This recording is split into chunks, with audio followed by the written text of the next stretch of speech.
नमस्कार दोस्तों, बहुत बहुत स्वागत है आप सबका एक बार फिर से इस चैनल में। अफगानिस्तान की स्थिति को लेकर वैश्विक स्तर पर भारत का विचार विमर्श शुरू हो चुका है और इस कड़ी में विदेश मंत्री एस जयशंकर अचानक से कतर पहुंच चुके हैं और ये यात्रा काफी महत्वपूर्ण है। अमेरिका से 2 दिवसीय यात्रा से लौटकर एस जयशंकर ने कतर में लैंडिंग की और वहां के विदेश मंत्री और प्रधानमंत्री से मुलाकात की। कतर में अभी अफगानिस्तान में शांति वार्ता को लेकर बातचीत का दौर चल रहा है। तालिबान के कुछ नेता इस समय वहां पर मौजूद हैं। इससे पहले खबर आई थी कि कतर में तालिबान के नेताओं की भारतीय दल के साथ मुलाकात हुई है। इस बैठक के बारे में विस्तार से कुछ नहीं बताया गया।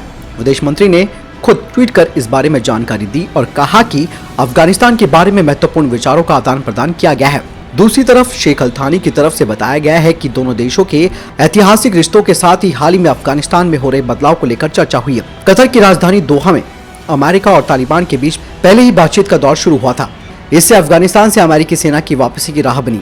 उधर भारत और अमेरिका के बीच भी लगभग उच्च स्तर का विचार विमर्श चल रहा है। एस जयशंकर ने अमेरिकी विदेश मंत्री एंटनी ब्लिंकन के साथ भी बातचीत की और अफगानिस्तान के मुद्दे पर भी चर्चा की। दोनों के बीच पिछले एक हफ्ते में ये दूसरी वार्ता है। बता दें कि एस जयशंकर और ब्लिंकन के बीच अफगानिस्तान को लेकर खास मुद्दों पर बातचीत हुई है। इस मुलाकात के बारे में दोनों देशों की तरफ से आधिकारिक तौर पर कुछ खास नहीं बताया गया।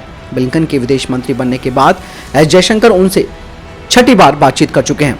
दोस्तों, अफगानिस्तान में भारत का इन्वेस्टमेंट भी है और ऐसे में तालिबानियों का साफ तौर पर कहना है कि वो भारत का स्वागत करते हैं वहां जो भी भारत के प्रोजेक्ट चल रहे हैं, क्योंकि वो जो प्रोजेक्ट चल रहे हैं वो आम जनता के लिए हैं, आम आवाम के लिए है।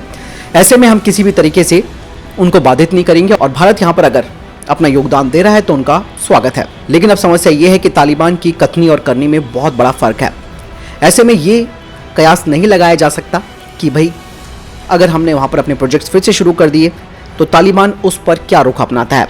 जिस तरीके से हाल ही में आपने देख लिया होगा कि पाकिस्तान में लगातार चाइनीज़ जो इंजीनियर्स हैं उन पर आक्रमण हो रहे हैं और हाल ही में एक और आक्रमण हुआ है चाइनीज़ पर जो कि ग्वादर में हुआ है। तो कुल मिलाकर ये समझ सकते हैं कि ये सब एक ही थाली के चट्टे बट्टे हैं, कहने को कुछ और है और करने को कुछ और है।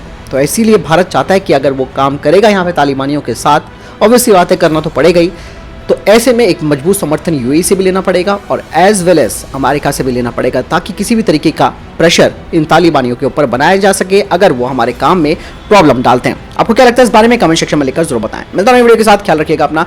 नमस्कार, जय हिंद, जय भारत।